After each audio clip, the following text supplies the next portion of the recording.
Olá, seja bem-vindo ao podcast IVF Business e Amigos, o podcast da área de saúde reprodutiva. Aqui nós falamos de inovação, de legado, de mercado e queremos compartilhar o máximo de conteúdo que seja útil para você. Então, você que está chegando agora, aproveito para te pedir que, se este conteúdo for interessante para você, já compartilhe com a sua rede social, com aquela pessoa que acha que faz sentido. Hoje eu vou conversar com a doutora Amanda Lino. A doutora Amanda Lino, ela já era aqui na nossa lista de desejo de conversar já há um tempo. Que chique. Primeiro pelo seguinte, a doutora Amanda Lino, ela faz parte do que eu chamo de novos especialistas. Alguns já chamam de novos talentos, então você faz jus a todos esses dois critérios. E nós vamos falar com a doutora Amanda Lino sobre a carreira, sobre o desenvolvimento, sobre negócios, sobre diversos temas do novo especialista, do novo talento, certo? Mas antes, doutora Amanda Lino, obrigado por ter aceito o convite. E já aproveito para te pedir, quem é a doutora Amanda Lino? Difícil, né? Primeiro eu queria agradecer mais uma vez. Fiquei extremamente honrada e feliz de ser considerada aí um novo talento. E eu falo que sempre que a gente tem que se apresentar em qualquer lugar, a gente traz automaticamente para a nossa especialidade, porque a gente faz da vida. Então, eu sou ginecologista e obstetra de formação, com especialização em reprodução assistida. Mas dentro desse cenário e ao longo do tempo, eu fui enveredando aí por alguns caminhos. E entrei muito na parte de educação. Então, a Amanda Lino, ela tem esse viés educadora, empreendedora e também, claro, dentro da parte assistencial. Então, acho que eu me defino aí dentro dessas esferas. Perfeito. Com 29 anos... eu diria, você é bastante precoce para já estar na posição, considerando aí a reprodução assistida como uma especialidade que você precisa passar por ginecologia, fazer todo o preparo, depois fazer a parte de reprodução, fazer prova de RQE, você já fez, né? Já. Perfeito. Então, você é... na acepção do que chama aqui, considerando o RQE, você já tem todos os requisitos preenchidos. Sim. Tá, você fez Unifesp, né? Fiz. Então, essa é até uma dúvida de muitos médicos que querem entrar nessa área de fertilidade. Qual que é o caminho, né? O que a gente faz para chegar até aqui? Então, dentro da nossa formação, né? Eu fiz medicina na Unifesp, fiz ginecologia e obstetrícia na mesma instituição. E aí, nessa decisão de partir para a reprodução, a gente tem dois caminhos. A gente pode ir para um caminho de pós-graduação, por exemplo, para um caminho de residência médica, que são formações um pouquinho diferentes. Então, eu fiz residência médica também na Unifesp em reprodução assistida. Quando a gente faz a residência, eu já posso ter o RQE sem prestar a prova. Mas eu também prestei a prova de título, tanto a de gineco pela Febrasgo, como depois a de reprodução assistida. Então, quem faz pós tem que prestar a prova de título, quem faz residência pode conseguir esse RQE sem a necessidade da prova. Entendi. Então, são os caminhos aí. No passado, os profissionais que faziam para chegar em reprodução assistida, eles já tinham um bom tempo de ginecologia e depois acabavam iniciando a reprodução. Uhum. Hoje, eu dou aula em alguns cursos de pós-graduação de reprodução assistida, eu vejo pessoas como você, muito jovens, e que já têm um planejamento bem definido, e neste planejamento está, eu quero trabalhar com reprodução assistida. Isso aconteceu contigo? 100%, assim, eu brinco que foi Você já começou tudo planejado? Eu fiz GO para fazer reprodução. Então, foi um pouco inversa a minha lógica, assim. Quando eu entrei na faculdade, eu sabia que eu queria consultório. Eu sou uma pessoa que gosta de gente. Então, eu queria essa coisa da troca, do vínculo, enfim. E durante a formação, eu comecei a perceber que algo muito clínico me dava um pouco de ansiedade, de não resolver, né? Eu tinha essa questão mais intervencionista também. E foi quando eu me deparei com a reprodução assistida. Então, foi numa aula do Dr. Daniel, do Zilberstein. Ah, é? Ele é assim. Então, foi ele que acendeu a... Foi, na época era ele e o Dr. Renato Fraieta, que davam aula na graduação.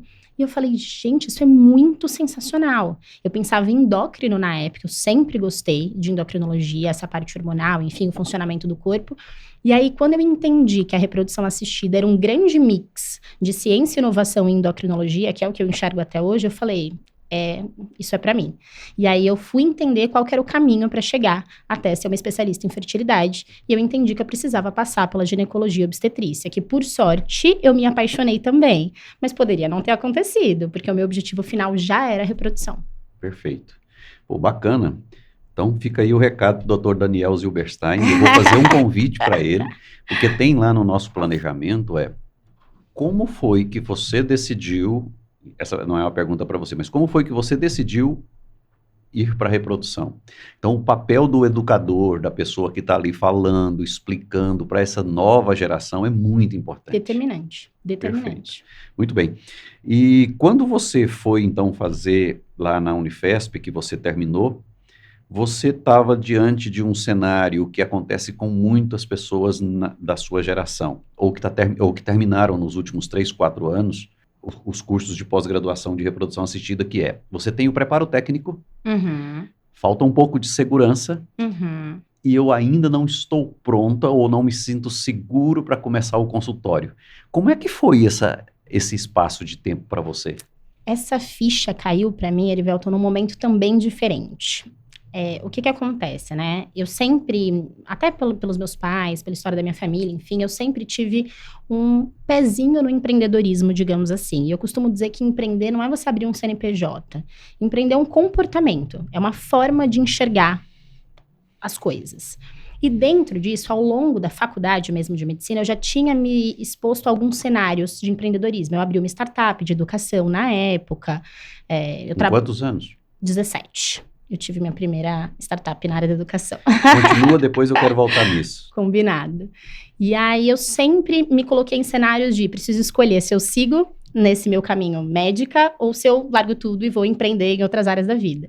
E sempre que eu tive que fazer essa escolha, eu sabia qual era o meu propósito final. Então, empreendi aos 17 anos, segui até que eu tive uma escolha. Preciso passar na prova de residência. Parei tudo que eu estava fazendo, fui me dedicar para passar na prova, entrei na residência.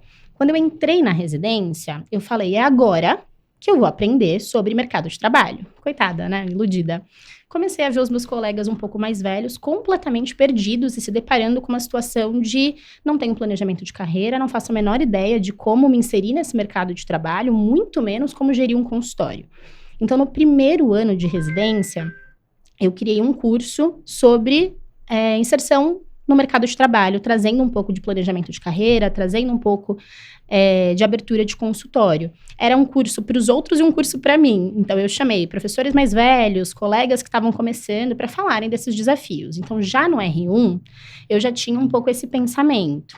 E diferente de alguns colegas, eu questionava muito as coisas, assim. Então, por exemplo, todo mundo começa a dar plantão na sua área de especialidade muito cedo.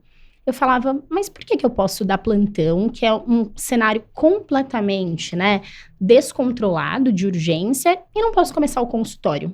Agora, no R1, eu sou médica, mas se eu tivesse ido trabalhar num posto de saúde, eu não ia atender mulheres? Eu não ia trabalhar com contracepção, com pré-natal de baixo risco? Qual a diferença? Então, eu comecei o consultório no R1. E isso foi muito importante para mim, porque eu me deparei com todos esses desafios em um cenário controlado. Então, com investimento muito baixo, com um risco muito baixo e com uma expectativa muito baixa.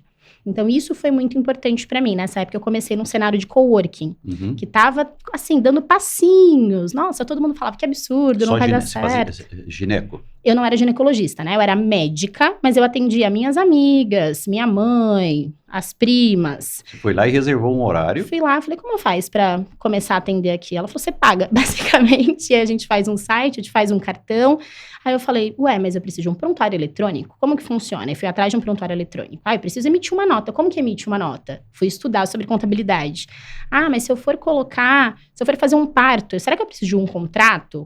Não sei, vou estudar, vou falar com o advogado. Então, eu fui me expondo num cenário extremamente controlado a esses pequenos desafios e eu fui aprendendo ao longo do tempo. E um segundo ponto que eu não posso nunca deixar de mencionar sobre a segurança que você falou, que eu tive muita sorte. Eu sou uma pessoa que eu sou muito grata aos mestres que passaram pelo meu caminho, assim. Então, como todo mundo sabia que eu queria a reprodução desde sempre, todos os professores, enfim, eu fui acolhida muito cedo dentro do universo da reprodução assistida. Então, nessa transição do R1 para o R2, o Dr. Fernando Prado, que foi meu professor também na faculdade, me convidou para acompanhá-lo. E foi extremamente generoso em me ensinar muito do que eu sei hoje, assim. Então, foi com ele que eu fui ganhando essa segurança, que eu fui aprendendo já lá no R1, no R2, muito antes de me tornar especialista. Exatamente. Um dado interessante é que muitos colegas seus, médicos que estão no processo de formação, eles interagem pouco com seus mestres, muitas vezes com os colegas, e não falam dos seus planos, de suas vontades. Se você tem isso como objetivo, quais são as pessoas com quem você pode contar ou você imagina que pode contar? E como eu converso com essas pessoas? Então, nos meus programas de mentoria one-to-one, eu sempre deixo muito claro, faça conexões de valor. Converse com pessoas, estude as pessoas, converse com seu mestre, com seus professores, com quem você admira, busque mentores. Porque as oportunidades existem e essas oportunidades, elas devem ser preenchidas por quem está com vontade e preparado. Preparado ninguém está, mas a vontade já te ajuda a chegar mais rápido. Possivelmente, isso te ajudou bastante em conversar e dizer, olha, eu quero isso é o meu caminho. Essa pessoa pode te ajudar ou não. E talvez pode até te atrapalhar também, mas isso faz parte do jogo, é para você aprender. Então, eu vejo isso interessante. E já aproveito para colocar o seguinte, muitos especialistas ou pós-graduados, eles chegam ao final, não tinham um planejamento de carreira, como você falou muito bem, chegou no curso porque o volume de pacientes com demandas para essa área cresceu. Eu percebo que aqui tem algumas vantagens de se atuar nessa área. Eu já estou em ginecologia, vou acrescentar mais essa. É um público que é praticamente o mesmo, então eu vou conseguir me dar bem. Lá na frente, o planejamento dele é fraco e não se sustenta. Porque depois ele vai ter que fazer escolhas. Me pareceu que você fez essa escolha antes de chegar num cenário em que a ginecologia te sustentava e você tinha dificuldade de deixá-la. Você já tinha essa decisão desde o início que você queria ir para a reprodução e se preparou para isso. Sempre. Tá. A mentoria. Você falou aí que o Dr. Fernando te acolheu e que foi um diferencial na sua carreira. Eu recebo muito no meu Instagram gente pedindo ou me solicitando direcionamento para alguma clínica. Sabe de alguma clínica que está precisando de alguém, mas essa pessoa já devia estar trabalhando nisso há bastante tempo. Ou seja, não encontrou o mentor, não está na mentoria, não está fazendo hands-on, não está vivenciando o ambiente da reprodução e da saúde reprodutiva de uma maneira geral, mas principalmente direcionado para a reprodução. Essa mentoria para você foi definitiva. O que você acha que essas pessoas deveriam fazer já para ter essa mentoria ou já conectar lá na formação com essa mentoria? Você falou uma coisa muito interessante, eu falo isso muito para os meus alunos, assim, que eu faço uma mentoria de planejamento de carreira e é algo que eu sempre trago para os meus mentorandos. Aproveitem essa fase em que vocês estão se capacitando, porque é muito diferente você, como aluno, bater na porta de alguém e falar, oi, quero aprender com você, e você bater na porta de alguém e falar, oi, quero um emprego. São coisas diferentes. Então, muita gente espera estar pronto para tentar entrar em alguma clínica. Só que a partir do momento que você deveria estar pronto, as exigências são diferentes, concorda? Concordo. Então, hoje, quando eu penso num colaborador para trazer para a Gava, por exemplo, né? Que é a minha clínica. Eu quero trazer um colaborador para trabalhar. Eu quero uma pessoa que tenha autonomia. Eu quero uma pessoa que tenha prática. Eu quero uma pessoa que já tenha, né, segurança de começar. É diferente de quando bate na minha porta alguém e fala, oi Amanda, posso te acompanhar? Eu quero aprender. As expectativas são diferentes, as exigências são diferentes e a devolutiva é diferente. Então, eu acho que um erro que muita gente comete em vários pontos dessa jornada é esperar estar pronto para começar. Eu falo que quando você espera estar pronto para começar, você já errou o timing. Né? Você já foi tarde demais. Então, assim, ao longo do processo, vai enxergando essas oportunidades. Então, acabei de entrar numa pós-graduação. É esse o momento de você ir atrás de alguém para pedir, para acompanhar, para aprender, para fazer hands-on. Não é quando você terminar a sua pós-graduação, que teoricamente você é um profissional formado, e aí você está indo pedir um emprego, né? As exigências são diferentes. Totalmente. Então, eu acho que esse timing faz muita diferença. Então, na época, eu entrei completamente como aluna. Eu não tinha nenhuma vivência de reprodução assistida. Eu era R2 de gineco, eu não era nem ginecologista. Então, quando o Dr. Fernando me abriu as portas e falou, vem que eu vou te ensinar, a expectativa dele não era de que eu fosse alguém que ia sair fazendo tratamentos por aí, muito pelo contrário. Então, eu tive essa oportunidade de ter espaço para aprender. E eu acho que isso faz muita diferença. Eu quero voltar num ponto que eu coloquei aqui, você tinha 17 anos e já criou a sua primeira startup. Que história é essa? Você não sabia? Não. O que acontece, né? Eu entrei muito nova na escola. Então, tudo começa quando eu entrei de 4 para 5 anos na primeira série. E isso não foi porque eu era inteligente ou nada disso. Eu era filha única, meus pais queriam que eu fosse brincar com as minhas primas eram mais velhas, então eu queria ir pra escola. Só que dentro disso, eu não queria só ir lá brincar, eu queria depois ir para a sala de aula. Então, nessa minha jornada de formação de escola, eu tive que passar por aquelas provinhas do MEC, porque eu ficava adiantando de sala, porque eu queria acompanhar minhas primas. E por isso que eu formei muito cedo. Dentro desse cenário, eu sempre sofri um pouquinho por ser a mais nova. Enfim, eu encontrei no estudo um espaço para eu conseguir ali me livrar do bullying da escola. Então, eu fazia trabalho para as pessoas, eu vendia mentorias na época, eu fazia provas, talvez. Pai, mãe, desculpa. E eu comecei a já comercializar isso desde muito cedo. Quando eu entrei no cursinho, não foi diferente. Rapidamente, eu fui para mentoria, para ajudar, enfim, quem estava prestando pré-vestibular. E quando eu entrei na faculdade, eu sempre enxerguei muito que cada topinho que a gente sobe na montanha, ficou muita gente para trás, né? Então, a gente pode ajudar aquelas pessoas de certa forma, por mais que a gente não esteja no nosso topo. Então, quando eu entrei na Unifesp, né, que tem aquela coisa do vestibular, uma universidade federal, eu entrei muito cedo, com 17 anos. Assim que eu entrei, eu já comecei a dar aula particular. Tanto por uma questão financeira, enfim, eu venho de uma família bem humilde, mas que eu queria possibilitar as coisas novas que eu estava vivendo, né, naquele universo, assim, e também porque eu sempre fui muito dinâmica e eu gosto de ensinar. Então, assim que eu entrei na faculdade, eu comecei a trabalhar numa escolinha de reforço. Nunca esqueço, eu ganhava R$30 a hora, marcante. Bom, hein? Dava aula e rapidamente eu percebi que os alunos não queriam uma aula. Eles tinham dúvidas muito pontuais. E aí ele saía da casa dele para ir até a escola para eu fazer um exercício ou para eu corrigir um sinal que ele errou, enfim. E eu comecei, gente, mas seria tão mais prático se eu conseguisse resolver essas dúvidas pontuais da casa dele. E na época, a internet não era assim como é hoje, que tudo é tão digital. Então, na época, a gente criou, eu tinha um sócio na época, nós criamos uma plataforma de tirar dúvidas, como se fosse um Uber de dúvidas. Entendi. Então, o aluno mandava por foto, vídeo, áudio, e eu tinha uma equipe de professores conectada 24 horas que dava uma devolutiva por vídeo, áudio ou foto. E aí, esse aluno comprava pacotinhos de dúvidas, depois virou uma assinatura. Enfim, então foi uma experiência, assim, muito, muito, muito, muito bacana, muito enriquecedora. Puxa vida, parabéns, hein? Você já estava adiante do seu tempo naquele momento. Foi, e foi muito legal, porque eu acho que isso me ensinou muitas coisas que eu trago até hoje, sabe, assim?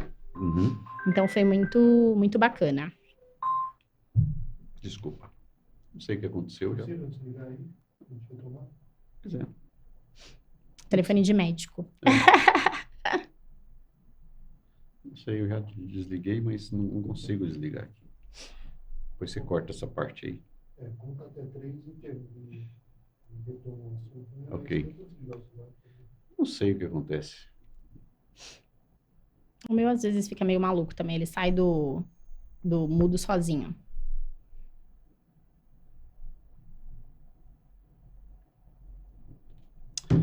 Bom, 1, 2, 3. Essa veia empreendedora possivelmente te ajudou no momento em que você definiu e fez um planejamento de onde você iria atuar, como especialista em reprodução assistida. Você tinha possibilidade de ir para uma clínica, ser uma médica assistente. Você poderia ser uma médica independente no seu consultório. Você poderia abrir a sua própria clínica e, consequentemente, seu próprio laboratório. Então, você tinha uma série de opções. E aí você, então, decidiu abrir a sua própria clínica sem laboratório.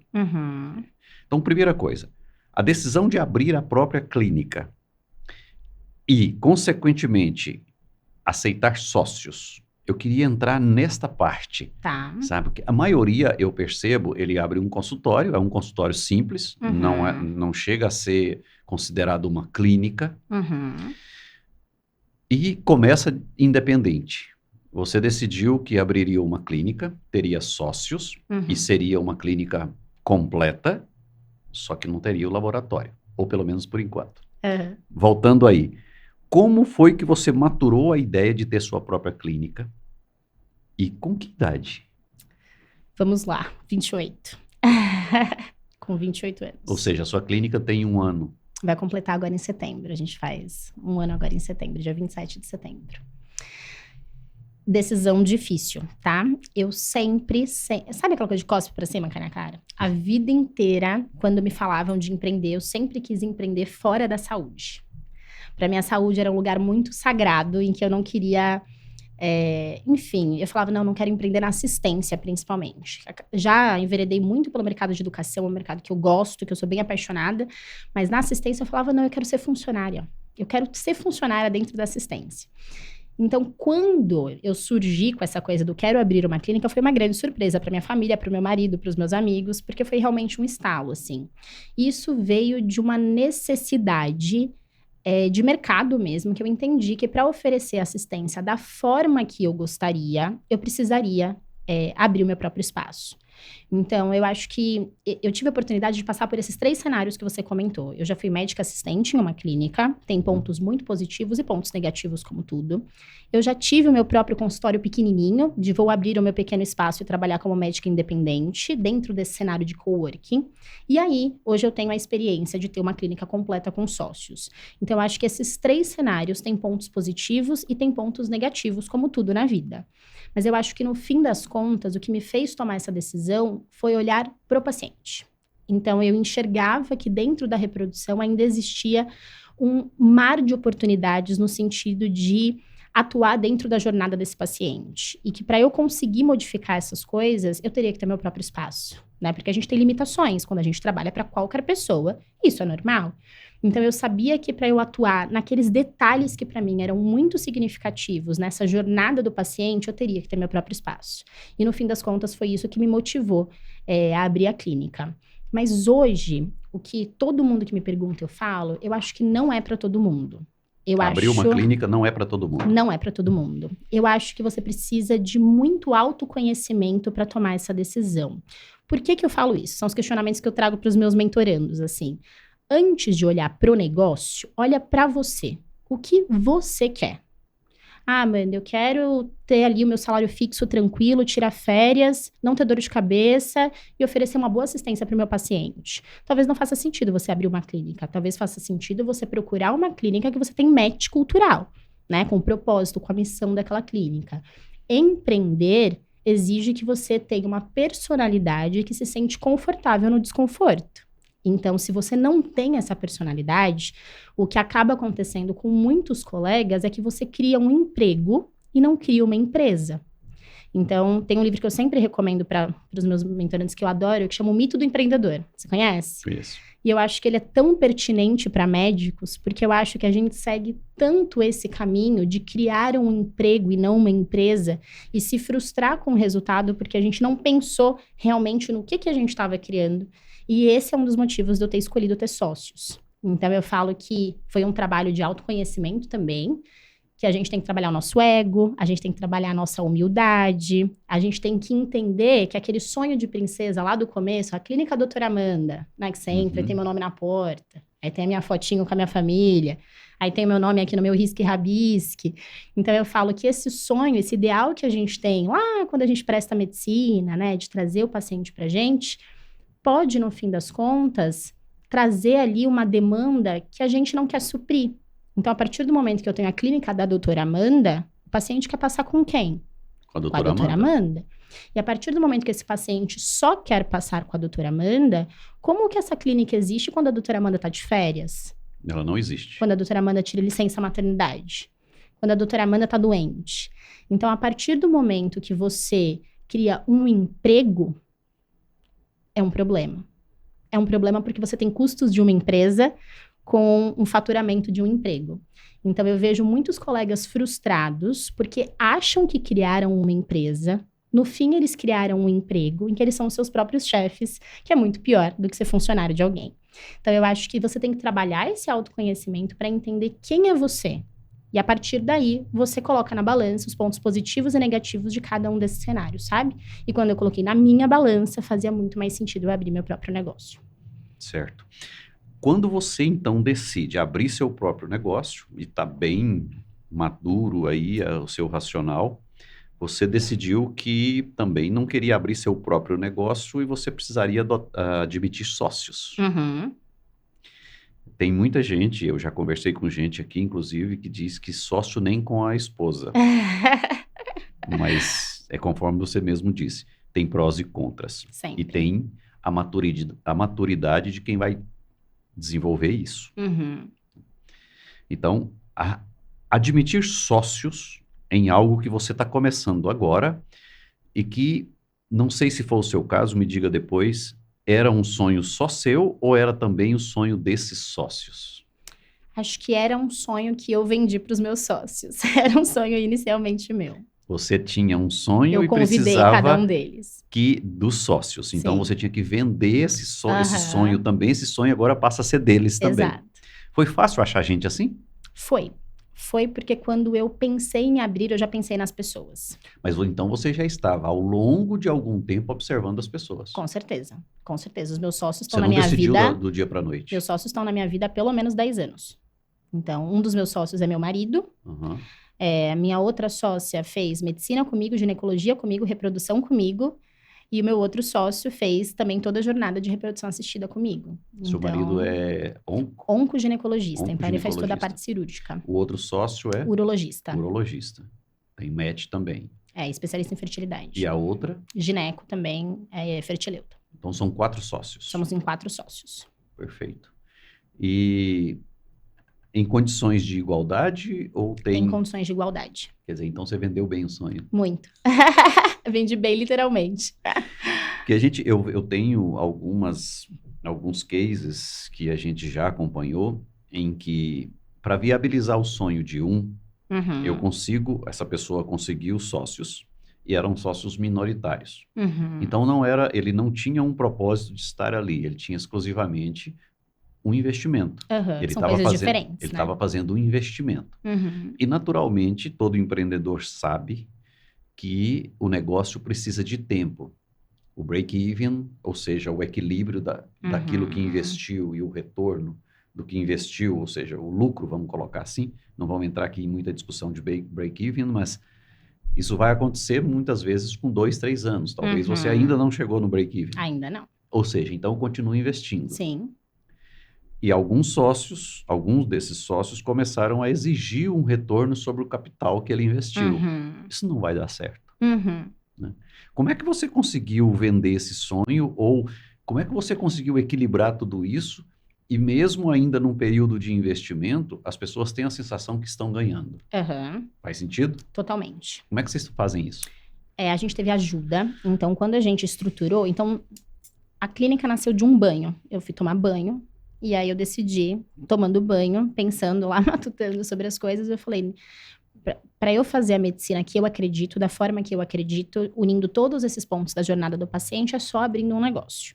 Eu saí do banho e falei para meu marido, vamos abrir uma clínica. E a partir disso, comecei a estruturar e a pensar nas pessoas.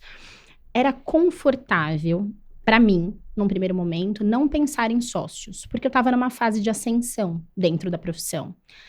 pelas escolhas que eu fiz em paralelo. Então, por exemplo, ao longo desse caminho, eu fui crescendo no mercado de educação médica. Então, eu tive a oportunidade de trabalhar com cursos preparatórios para residência médica, com uma grandíssima visibilidade.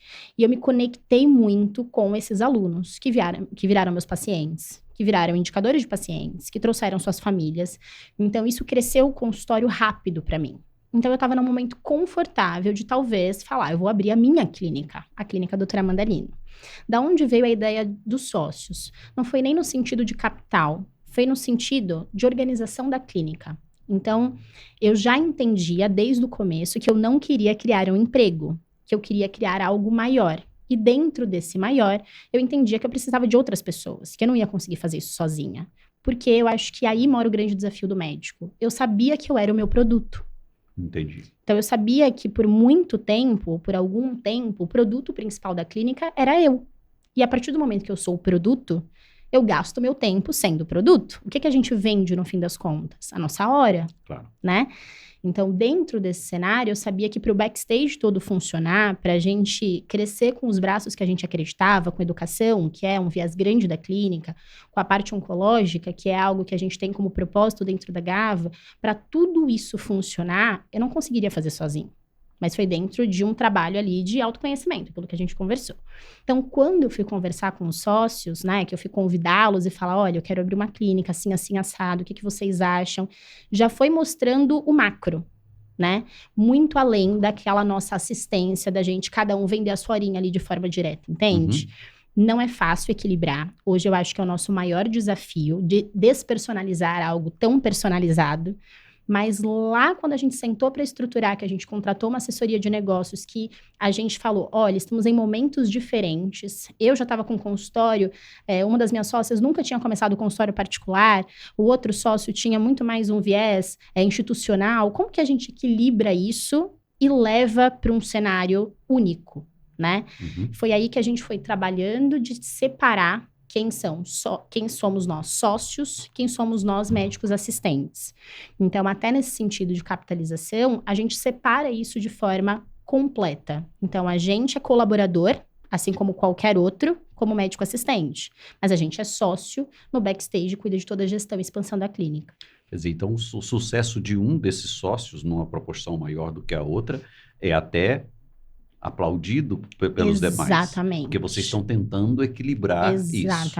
Exatamente. A gente entende que no longo prazo, a gente fortalecendo uma cultura, a gente fortalecendo o nome da clínica, isso tende a se diluir.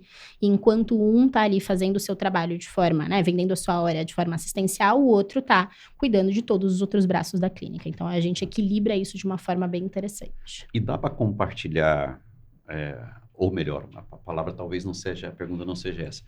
Dá para o paciente se beneficiar da expertise de todos, ou da maior parte de todos? Com certeza. Então, uma das necessidades que eu senti, uma das coisas que me incomodava na assistência de forma geral, na reprodução que eu via como mercado naquele momento, era a fragmentação da jornada do paciente. Isso me incomodava muito.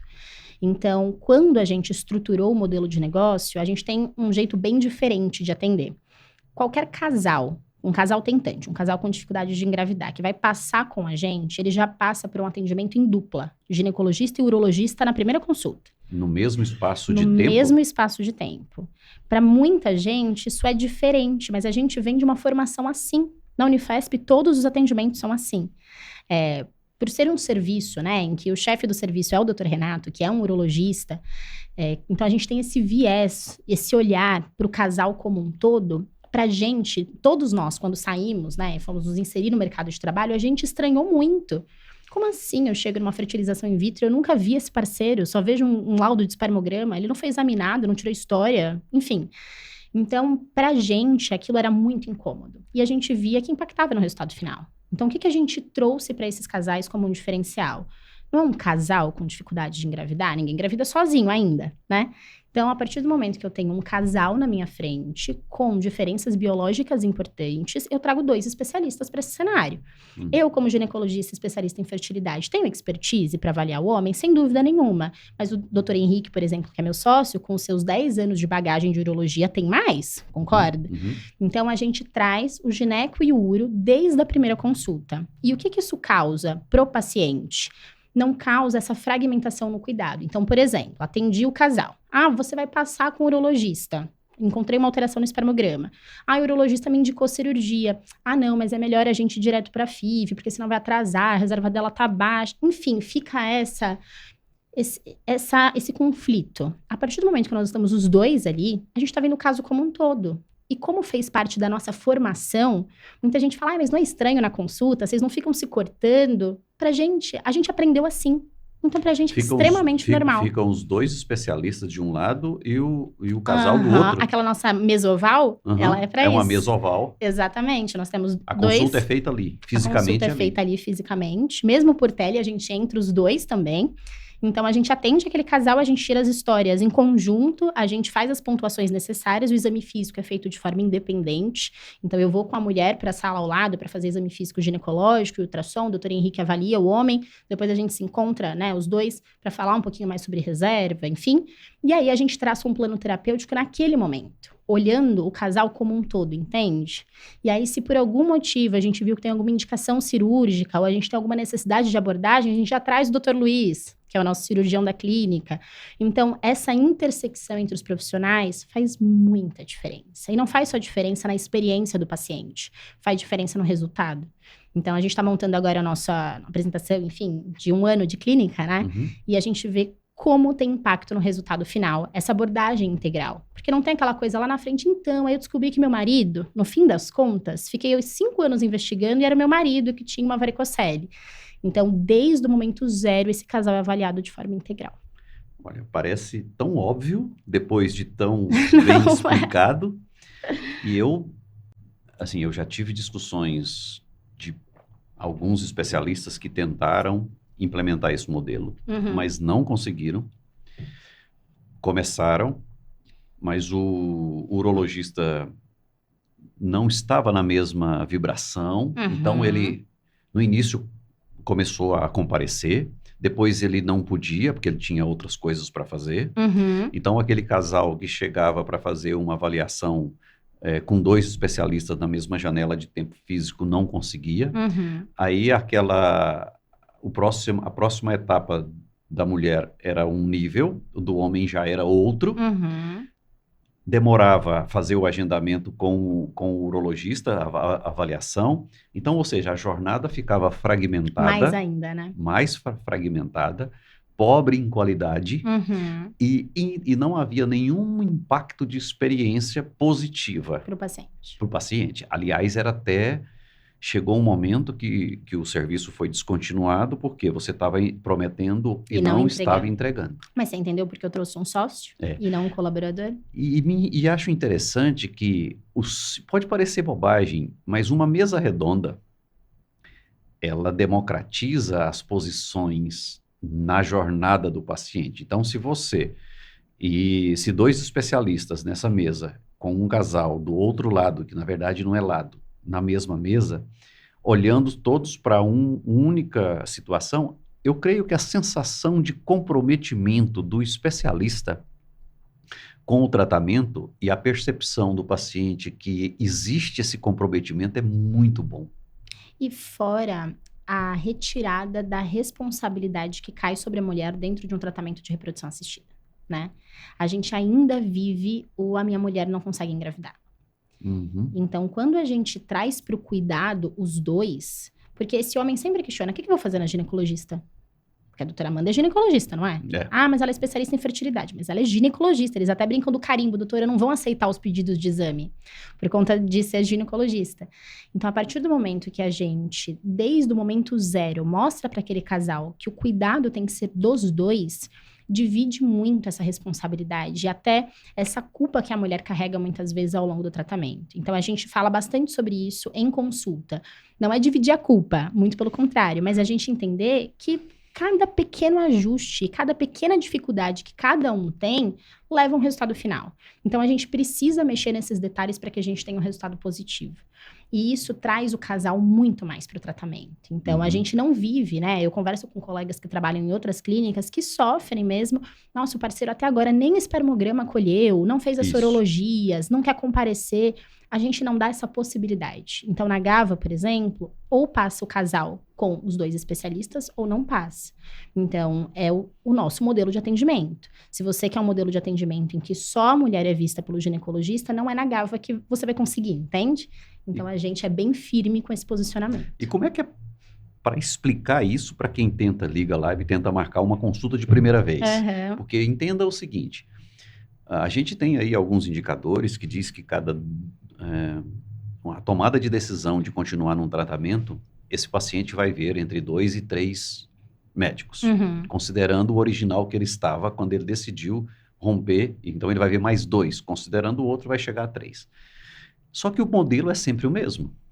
Quanto custa a sua consulta, que horas, que dia que tem, como que eu pago, ou seja, eu estou te tratando em condição de igualdade com todos. Se eu fosse um paciente e ligasse para marcar uma consulta com você, o que está formatado na minha cabeça? Um padrão de serviço que eu vou demandar. De repente, você me propõe algo que é completamente diferente e eu presumo que o preço também seja diferente. Por que eu vou marcar com você se é mais caro, vai demorar mais tempo e é algo que eu não conheço? Ninguém me propôs isso antes.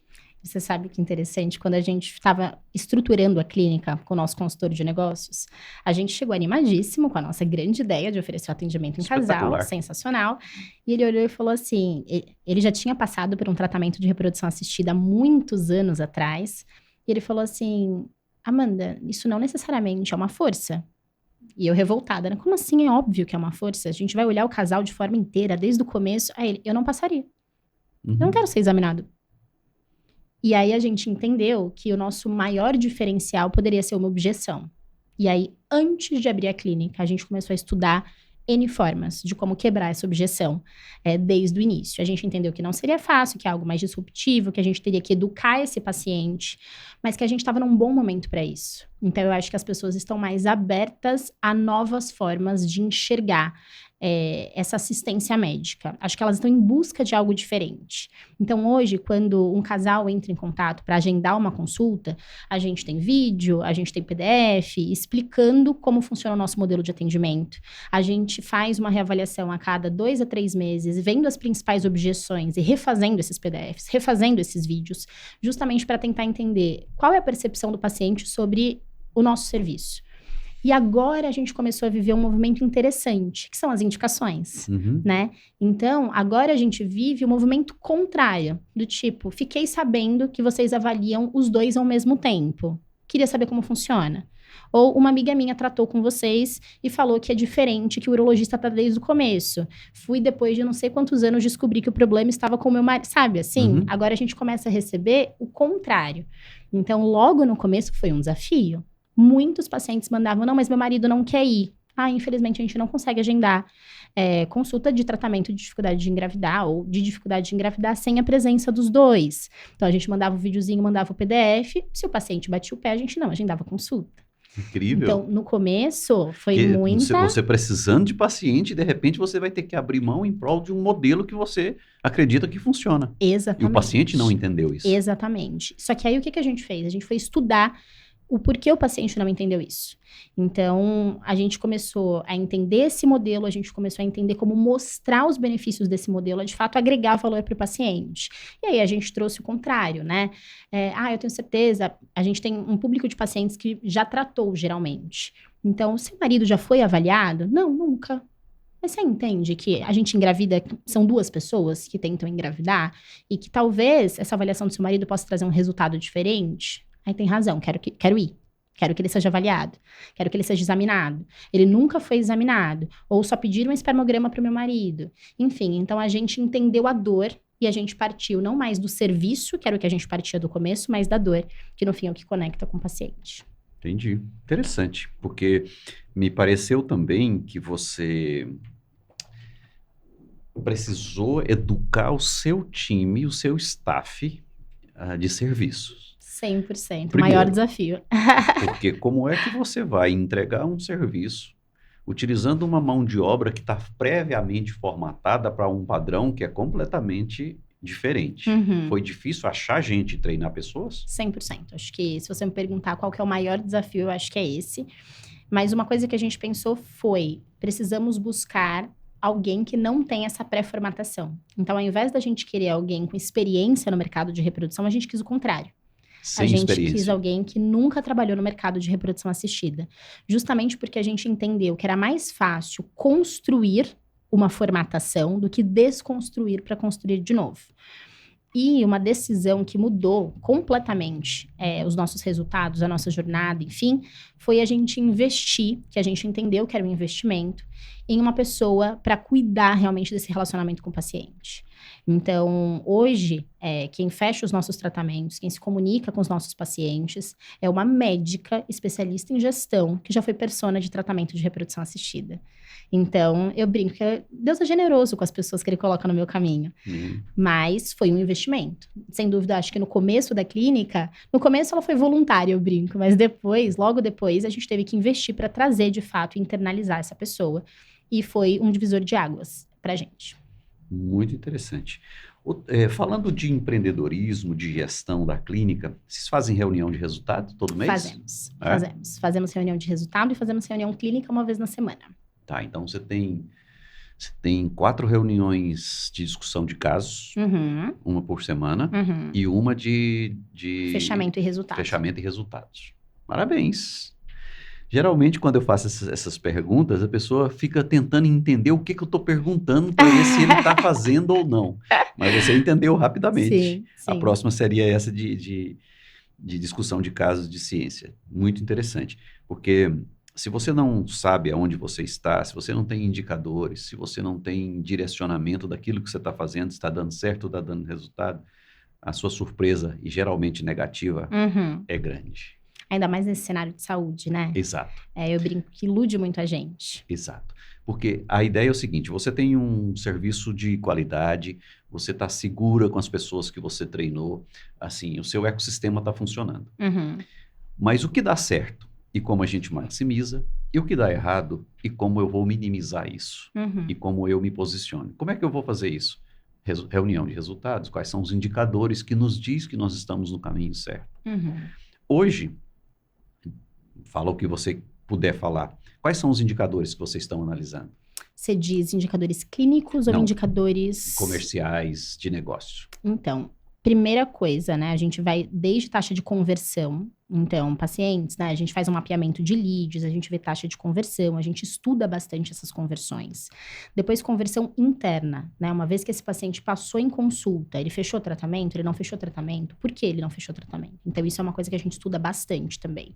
A gente tem NPS de consulta, todas as consultas de todos os profissionais. Nós somos em 10 colaboradores na clínica hoje, né? Então, NPS é uma coisa que a gente utiliza muito nas nossas reuniões também, inclusive como mapeamento dos colaboradores. Então, isso também é algo bem importante pra gente. E a partir disso, né, o que converteu para, de fato, tratamento, cirurgia, enfim. E depois os NPS, depois dos procedimentos, a gente também leva bastante em consideração. Então, esses são, acho que, os mais importantes, digamos assim. Mas, né, número de procedimentos por colaborador, recorrência é algo que a gente leva também muito em consideração. E esse é um indicador que eu tenho bastante orgulho, assim. A gente tem um nicho muito específico de pacientes com baixa reserva ovariana. Eu, particularmente, tenho muito esse público. E a gente vê hoje, né, um mercado que fala muito sobre os ciclos consecutivos, sobre duistim, sobre triwistim. E eu entendo que isso é um mecanismo de mercado para você reter esse paciente, mas eu ainda, na minha inocência dos 29 anos, acredito muito no vínculo. E eu tenho muito orgulho do vínculo que a gente cria na GAV. Então, as nossas pacientes, elas desde o começo, as que vão precisar de uma jornada mais longa, elas sabem que a jornada vai ser mais longa. E elas se mantêm com a gente ao longo do tempo. Então, essa recorrência é algo que a gente observa bastante como indicador também, ou esse dropout, né? O fato da paciente sair da clínica. Perfeito. Você consegue recorrência porque você entrega um propósito conectado com a expectativa da paciente. Ao longo da jornada, você supera essa expectativa e traz essa paciente ao tempo inteiro conectada com uma jornada previsível. Exatamente. Você Clareza. sabe o que vai acontecer lá na frente. Exato. E ela está disposta a seguir porque ela sente que tem propósito nessa relação. Então, no meu próximo livro, a gente vai falar um pouco sobre conexão e intimidade. Uhum. Você só consegue recorrência se você gera a conexão através do propósito e gera a intimidade. 100%. E fecha esse círculo, ou essa tríade, vamos colocar assim, com um compromisso, que é o que vem agora, de agora em diante. Porque a jornada ela é um pouco longa. Uhum. Então, e por isso você consegue fazer isso muito bem.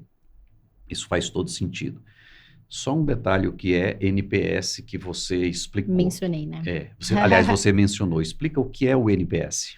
É um marcador de qualidade, digamos assim. Então, tem formas diferentes da gente fazer o NPS, mas de forma bem simplista. A paciente saiu da minha consulta, ela recebe ali um link para ela dizer o quanto ela indicaria, por exemplo, para uma amiga ou para um familiar, aquele profissional, ou quão satisfeita ela se sentiu. É sempre anônimo, o NPS. E a partir disso, a gente cria um indicador de qualidade daquele profissional. A gente pode ver coisas diferentes, por isso que a gente faz o NPS em momentos diferentes da jornada. Então, depois da primeira consulta, depois da FIV, a gente tem ali alguns momentos, alguns pontos específicos em que a gente aplica esse NPS. E a partir disso, a gente consegue traçar um marcador de qualidade e com isso tomar decisões. Perfeito. Pouquíssimas clínicas aplicam NPS. Tá? Na última análise que a gente tinha feito, a gente não passou de 10% das clínicas praticando o NPS. Algumas têm pesquisas, coloca lá um folhetinho em branco para você preencher e colocar numa urna que eles nunca pegam para avaliar. Para avaliar. Mas a prática do NPS, ela é um pouco diferente disso e ela mostra exatamente o quanto essa pessoa está propensa a te indicar e também a não te indicar. É um detrator, né? Um detrator, exato. Para você que definiu esse seu ecossistema, você vai precisar se conectar ou conectar fornecedores. E trazer fornecedores para essa área significa o seguinte: você está em São Paulo, você está numa região nobre e você precisa de fornecedores de serviços de embriologia. Você precisa de um laboratório, 2 ou 3. No passado, de uma reprodução que não existe mais, que fique claro, ou você tinha um laboratório ou você não era um médico especialista na reprodução assistida. Sim. Quem dizia isso? O dono do laboratório. Isso mudou completamente. Por um tempo, você só podia ter um laboratório. Você só podia, deixa eu só colocar isso em aspas. Por quê? Porque você tinha que fazer escolhas. Como o paciente mudou muito, o perfil mudou muito, hoje você pode segmentar pacientes utilizando laboratórios. Pergunta para ti é, quantos laboratórios de embriologia vocês utilizam e por quê? Não precisa citar nomes. Hoje a gente trabalha com 3 laboratórios. A gente coloca isso no nosso portfólio para o paciente. A gente individualiza essa escolha de acordo com alguns critérios. Mas essa escolha de qual laboratório trabalhar, ela é extremamente delicada. Eu acho que, por um lado, é sensacional que a gente tenha a oportunidade de escolher, mas, por outro lado, a gente não pode esquecer que, no fim das contas, é o nosso nome pro paciente. Então, eu vejo alguns colegas dividindo essa responsabilidade demais. Do tipo, não, mas isso é um problema do laboratório. Aí é do paciente com o laboratório. Mas o paciente escolheu você. Ainda é assim. Pode ser que em algum momento a gente viva, né, que é o que os laboratórios acreditam, o movimento inverso, do paciente vir te procurar e falar assim, eu quero ir para aquele laboratório. Mas pelo menos na minha experiência ainda não é assim. É doutora para onde você me indica. Então, a partir do momento que é doutora para onde você me indica, você tem uma responsabilidade compartilhada, né? Então, esse é o primeiro ponto, assim. O laboratório que a gente escolhe tem que ter a mesma qualidade que a gente oferece dentro da clínica. E quando eu falo mesma qualidade, eu falo de mesma experiência. Então, isso pra gente é definitivo nessa escolha. Então, tanto qualidade técnica, qualidade humana, que a gente valoriza muito. Então, a gente conhece os embriologistas de todos os laboratórios que a gente trabalha, as pessoas que estão lá dentro, de onde elas vieram, para onde elas vão. Então, assim, não é uma escolha, eu brinco, estética, do tipo, aquele laboratório me falaram que é ótimo, vou lá trabalhar. Não, a gente é bem criterioso nesse sentido. E Para a gente especificamente, foi algo muito benéfico, porque os laboratórios que a gente escolheu nesse comecinho de clínica trouxeram uma chancela que a gente não tinha. Então, eu falo que existem desafios de ter 29 anos e abrir uma clínica, né? Quando a paciente fala, mas você trabalha com isso há quanto tempo? Não vou mentir, né? Não tem como. É claro que a experiência a gente não tem como conquistar, a não ser vivendo, né? Eu tive a sorte de começar mais cedo do que a maioria, mas mesmo assim eu não tenho os 20, 30 anos que muitos colegas têm de reprodução assistida. Então, essa escolha do laboratório pra gente foi muito intencional. A gente buscou um laboratório em que a gente não tivesse que justificar também o laboratório. Tipo, olha, somos uma clínica jovem, esse laboratório você já ouviu falar? Não, nunca ouvi. Então, quando a gente começou, a gente buscou um laboratório em que traria uma chancela que a gente não tinha. Então, esse também foi um fator decisivo.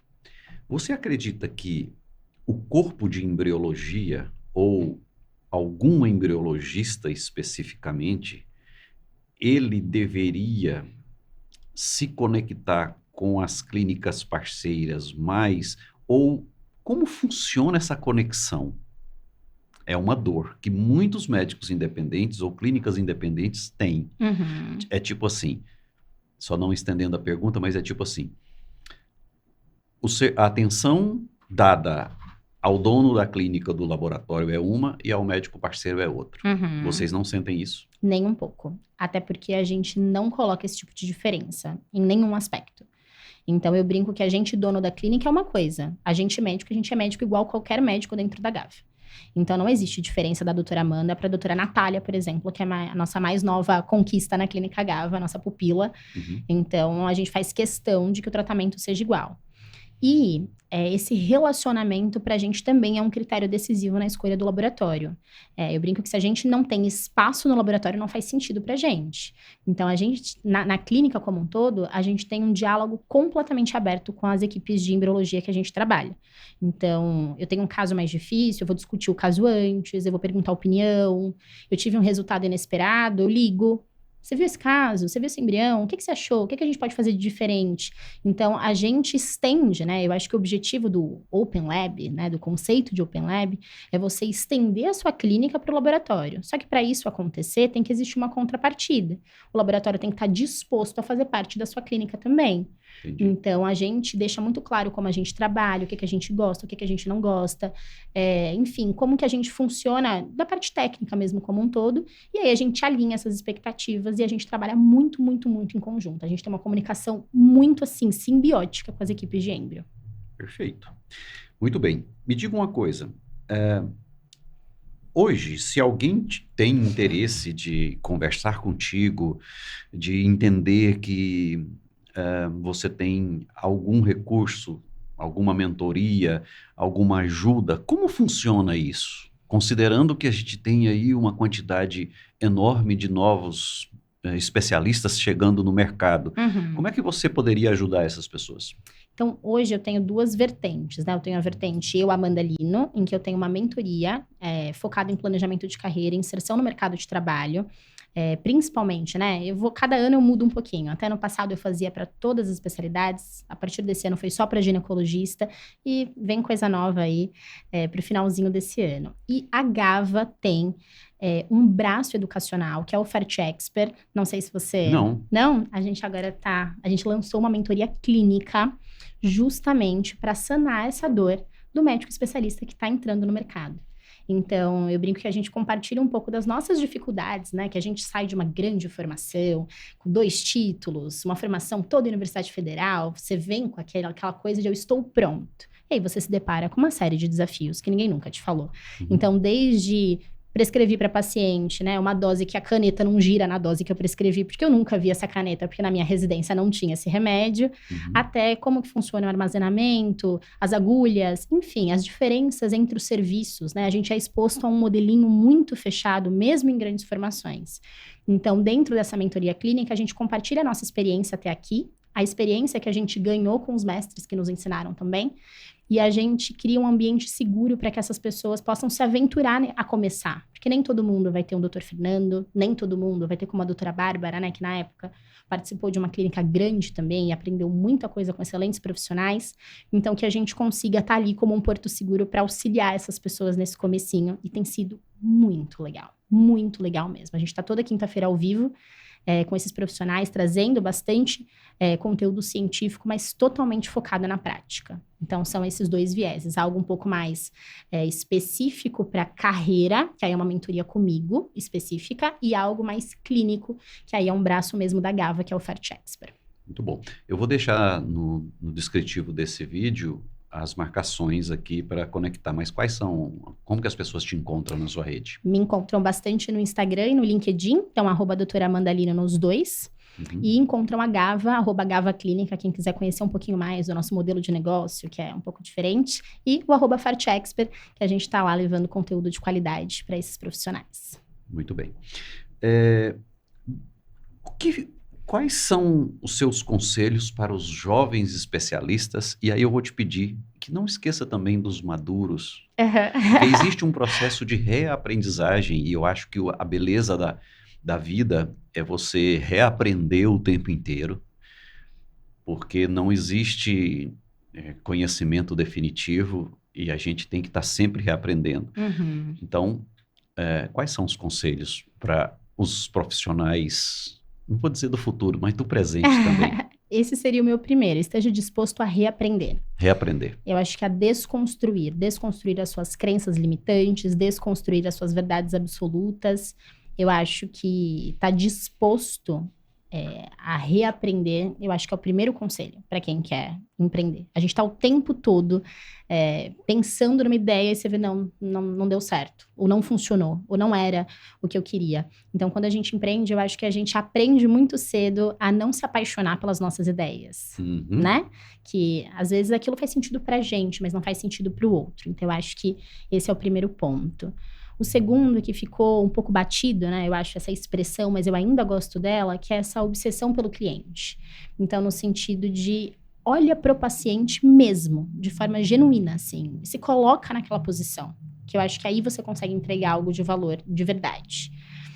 E, por fim, eu diria, procure pessoas dispostas a te ensinar. E te ensinar qualquer coisa. Eu falo que, assim, essa experiência com o nosso consultor de negócios me agregou muita coisa. Hoje ele virou uma referência para mim em várias coisas e me ensina até hoje. As pessoas que eu cruzei na contabilidade, na advocacia, tenta pegar um pouquinho de melhor de cada pessoa que você cruza, sabe? Eu acho que isso enriquece muito a gente como pessoa. E, por fim, esteja disposto a trabalhar seu ego. Eu acho que a gente jovem, a gente fala muito de quem é mais velho e tem que desconstruir, mas o jovem também tem um ego inflado de quem tá aprendendo, né? Então, eu acho que a gente, trabalhando esse autoconhecimento e baixando um pouquinho a nossa bola, entendendo que nem tudo que passou é ruim e nem tudo que tá vindo é bom, né? Eu acho que juntar essa experiência com essa vontade de fazer leva a gente para o melhor caminho. Perfeito. Muito bem. Se você gostou desse conteúdo, compartilhe com alguém que você imagina que possa se interessar. Divulgue nas suas redes sociais, contribua com seus, se possível, né, elogios, mas crítica também a gente aceita. Aproveito para agradecer a Amigotech, a Criovita e a Spectrum, que tem nos apoiado nessa iniciativa de trazer esses conteúdos.